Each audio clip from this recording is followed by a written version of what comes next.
তোমার জন্য আর কত ছোট হতে হবে আমার বন্ধুদের কাছে? আমি আর সহ্য করতে পারছি না। তোমার জন্য আমি কলেজ থেকে শুরু করে কোথায় কারোর সাথে কথা বলে শান্তি পাই না। একজন বান্ধবীও আমাকে ভালো চোখে দেখে না, বন্ধুরা দূরে দূরে থাকে। আমি আর নিতে পারছি না। কুকুরের লেজ কি সোজা হবে না? তুমি যদি আমার ফুফাতো ভাই না হতে, তাহলে তোমাকে খুন করে আমি জেলে যেতাম। মানুষের বাচ্চা হলে আমাকে নিয়ে আর ভাববে না। আমি যা চাই তাই করব, যার সাথে খুশি কথা বলবো। তোমার যদি সমস্যা হয় তাহলে বিষ খেও, আমার জন্য আর কিছু করবে না প্লিজ। এটা আমার অনুরোধ। আমি আর 10 জনের মতো করে ভালোভাবে বাঁচতে চাই। আমার মামাতো বোন 5 বছর আগে এই দিনে আমাকে বলেছিল। সেদিন ওর সেই কথাগুলো শুনে আমি সিদ্ধান্ত নেই কিছু একটা করতে হবে। তাই তো আব্বু আম্মুর কথা মতো লন্ডনে এসেছিলাম বিজনেসের উপর লেখাপড়া করতে। আজ সকালে দেশে ফিরে এসেছি। আমি নাইম আর আমার মামাতো বোনের নাম শাবনাজ। সিনেমার হিরো হিরোইন নয়। আমার নাম আব্বু নাইম রাখলে মামার মেয়ে হলে মামা ইচ্ছে করে তার মেয়ের নাম রাখে শাবনাজ। আর সিনেমার হিরো নাইমের মতো করে শাবনাজকে আমি ভালোবাসি। লম্বা একটা ঘুম দেই। ঘুম থেকে জেগেই ছোট মামার কথা শুনে ফ্রেশ হয়ে সামনে গিয়ে মামা মামিকে সালাম দিলে মামা বলে, আরে আমার ভাগ্যে তো দেখছি পুরো লাট সাহেব হয়ে গেছে। সব কিছুতেই কেমন যেন পরিবর্তন মনে হচ্ছে। তুমি একদম ঠিক বলছো। আমাকে কি সুন্দর করে সালাম দিল।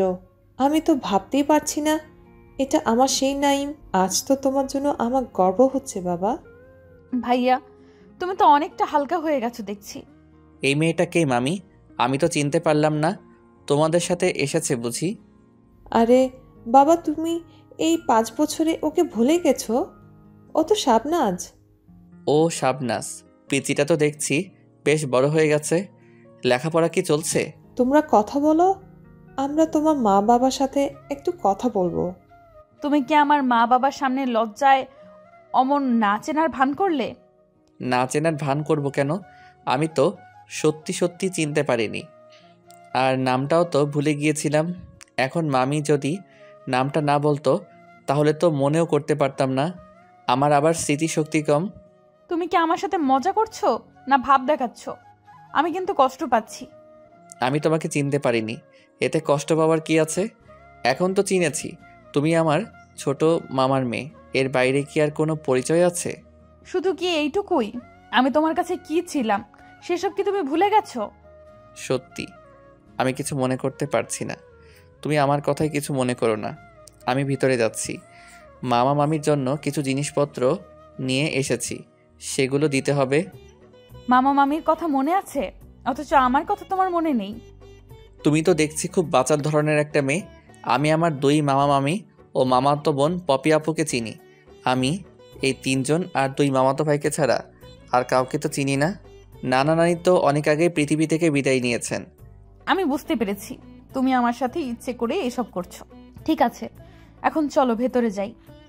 ওদিকে নাইমের বাবা মা শাহনাজের বাবা মায়ের সাথে কথা বলছে। নাইমের মামা আর মামি দুপুরের খাওয়ার সময় জানিয়ে দিল বিকেলে তারা চলে যাবেন। নাইমের মা শাবনাজকে রেখে যেতে বলে। আগামীকাল তো বাড়ির সবাই যাবে ও বাড়িতে, কেননা পপির বিয়ের আর মাত্র 4 দিন বাকি আছে বলেই আজ মামা মামি থাকতে পারবে না। পপি নাইমের বড় মামার মেয়ে। শাহনাজের মা বাবা গিফটগুলো পেয়ে খুব খুশি হলেন, যদিও শাহনাজের ভীষণ মন খারাপ। এক পর্যায়ে মামি বলে, তাহলে বুবু যখন বলেছে তখন শাবনাজ থাক, আগামীকাল সবাই একসাথে যাবে। মামি তোমরাও থেকে যাও, আমাদের সাথে আগামীকাল একসাথে যাবে। তাই বললে কি হবে? আমাদের অনেক কাজ পড়ে রয়েছে। তোমার আসার খবর শুনে আর বাড়িতে থাকতে পারলাম না। কতদিন পর তোমার সাথে দেখা হলো, কিন্তু থাকতে পারবো না। তোমরা কালকে আসো, জমিয়ে আড্ডা মারা যাবে। আড্ডা মারার তো আর সময় পাবো না মামা। পপি আপুর বিয়ে হয়ে গেলেই তো ফিরে এসে আব্বুর অফিসে যোগ দিতে হবে। আমি তো আর অকাজ করতে পারবো না মামা। খুব ভালো কথা। তুমি তাহলে আর লন্ডন যাবে না, নাকি ব্যবসা দেখাশোনা করবে? আমি তো বাবার বিজনেস দেখাশোনার জন্যই লন্ডনে গিয়েছিলাম লেখাপড়া করতে। আমার তো আবার মাথায় গোবর ভরা ছিল, তাই এদেশে না পড়ে লন্ডনে গিয়েছিলাম। এতক্ষণ নাইমের কথাগুলো শুনে শাবনাজ মনে মনে বলে, তুমি আমার সাথে যতই নাটক করো না কেন, আমি এবার বুঝতে পেরেছি এই যে কথাগুলো তুমি বলছো তা আমাকে উদ্দেশ্য করেই বলছো। আমি এক সময় তোমাকে তো মাথায় গোবর ছাড়া আর কিছুই নেই বলেছি। আর অকেজো বলেছিলাম আমি তোমার ব্যবস্থা করব আজ রাতে। আর আমার জন্য গিফট না এনে তুমি থাকতেই পারবে না। মা বাবা চলে যাক, তারপর দেখছি।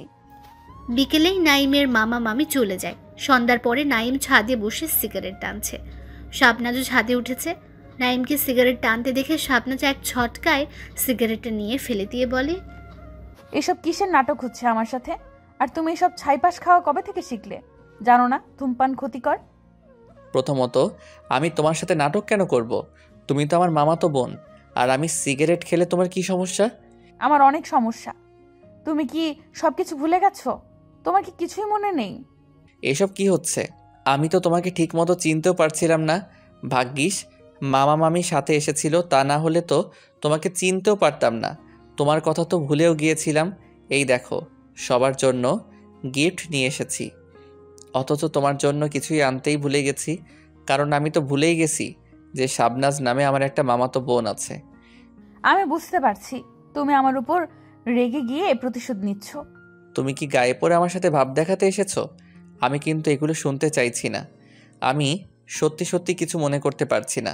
তুমি এক কাজ করো, এখানে বসে বসে আরও ভাবতে থাকো কি করে লন্ডন ফেরত ফুপাতো ভাইয়ের সাথে ভাব জমানো যায়। আমি ততক্ষণে আমার রুমে গিয়ে বই পড়ি। কারো বাজে কথা শোনার চেয়ে বই পড়া অনেক ভালো কাজ। আমি তো আর বাজে সময় নষ্ট করতে পারবো না, যত সব ফালতু। এই কথাগুলো বলে নাইম নিজের রুমে এসে মনে মনে বলে, এতটা কঠোর না হলেও চলতো, কিন্তু কঠোর তো হতেই হবে। একদিন আমাকে তুমি যেভাবে অবহেলা করেছিলে, আজ তোমাকে বুঝতে হবে ভালোবাসার মানুষের কাছ থেকে অবহেলা পেলে কতটা কষ্ট হয়। আমি তো এই জীবনে তোমাকে ছাড়া আর কাউকেই চাইনি, আর চাইবও না। এবার তুমি আমাকে মন থেকে ভালোবেসে ভালোবাসার অনুভূতিটা আগে বুঝতে শেখো। অবশ্য আমিও বুঝতে পারছি তুমিও আমাকে এখন ভালোবাসো। ওদিকে ছাদে বসে নিজের অতীতের ভুলগুলো মনে করে কেঁদে কেঁদে চোখ লাল করে ফেলেছে শাবনাজ। আজ শাহনাজের সব কথা মনে পড়ছে। 5 বছর আগের সেই কথা। 5 বছর আগে ঘটে যাওয়া ঘটনা মনে করে শাবনাজ কল্পনার জগতে চলে এসেছে। এই ওই জয় তোকে কি বলেছে রে? তেমন কিছুই না, ও আমার বন্ধু। আমি চাই না তোর কোনো ছেলে বন্ধু থাক। তুই কোনো ছেলের সাথে কথা বলবি না। আমি কি মন খুলে কারোর সাথে কথাও বলতে পারবো না? মন খুলে কথা বলার জন্য তো আমি যথেষ্ট। বেশি বাড়াবাড়ি করলে তোর কলেজে আসাই বন্ধ করে দিব। তুমি এইভাবে বলতে পারো না। আমি তোমার মামাতো বোন, তুমি আমার ফুপাতো ভাই। এর বাইরে আমি কিছু ভাবি না। আমি তোমার কি হই আর হব, এটা নিয়ে তোমার কোনো কথা বলতে হবে না। এখন সোজা ক্লাসে যাও। আমি যাচ্ছি ক্লাসে। সেই ছোটবেলা থেকেই আমার জন্য পাগল। আমি ওর জন্য কোনো শান্তি পাইনি। সবাই আমাকে নিয়ে মজা করে, আর ভালো লাগছে না। আরে নাইম ভাইয়া, তুমি এখানে? সজল তো ওইদিকে শাবনাজকে প্রপোজ করেছে বলে শাবনাজ ভয়ে কাঁদছে। কি সজলের এতটা সাহস কিভাবে হলো? আজ ওই শালার বিপদ আছে। সুমির কথা শুনে নাইম ছুটে গিয়ে সজলকে এলো পাথারিভাবে পিটানো শুরু করলো। শাবনাজ থামানোর চেষ্টা করেও ব্যর্থ হলো। কিছুক্ষণের মধ্যে পুলিশ এসে নাইমের মুখে আঘাত করে এবং গ্রেফতার করে সোজা জেলে ভরে দিল। একদিন পরে নাইমের বাবা জামিনে মুক্ত করে বাড়িতে এনে মার শুরু করলে মা এসে বলে, মানছি ছেলেটা অন্যায় করেছে, তাই বলে শেয়ানা ছেলেকে তুমি এভাবে মারবে? আমি কোনো অন্যায় করিনি। সজল শাবনাজকে প্রপোজ করলো কেন? আমি তো তোকে বলেই দিয়েছি আমার ভাইজিকে বৌমা বানিয়ে আনবো। তাহলে তুই কেন লোকের সাথে ঝামেলা করবি?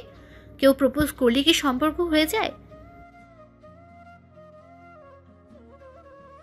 আজ ওর জন্য আমার অফিসের সব কর্মচারীদের কাছেও আমার মাথা নিচু হয়ে গেছে। এত কিছুর পরেও ওর কথা শুনছো? শাবনাজের সাথে যে বেয়াদবি করবে আমি তাকে শেষ করে দিব। এখন এসব কথা রাখতো, এদিকে আয়। মোটার কি অবস্থা হয়েছে? তুমি যাও, আমি আসছি। এই, এখন আবার কোথায় যাবি রে? আমি এখন তোমার শ্বশুর বাড়ি যাচ্ছি। আমার শ্বশুর বাড়ি যেতে হয়? আমি না হয় যাচ্ছি, তুই এখন কোথাও যাবি না। তোমার যাওয়ার ইচ্ছে হলে তুমি পরে যাও, আমি এখন গেলাম। এ কি, ফাজিল ফুপাতো ভাই কল দিচ্ছে কোথা থেকে? ও তো এখন জেলে। হ্যালো, কে বলছেন? ইয়ার্কি মারা হচ্ছে। আমি আসছি, মামিকে বলে দে রান্না করতে। ফাজিলটা সত্যি সত্যি এবার কিছু একটা ঘটাবে। আমি যাই, বাবা মাকে খবরটা দিয়ে রাখি, না হলে আজ একটা কাণ্ড ঘটাবে। এ কি, এত তাড়াতাড়ি চলে এসেছে ফাজিল ফুপাতো ভাই?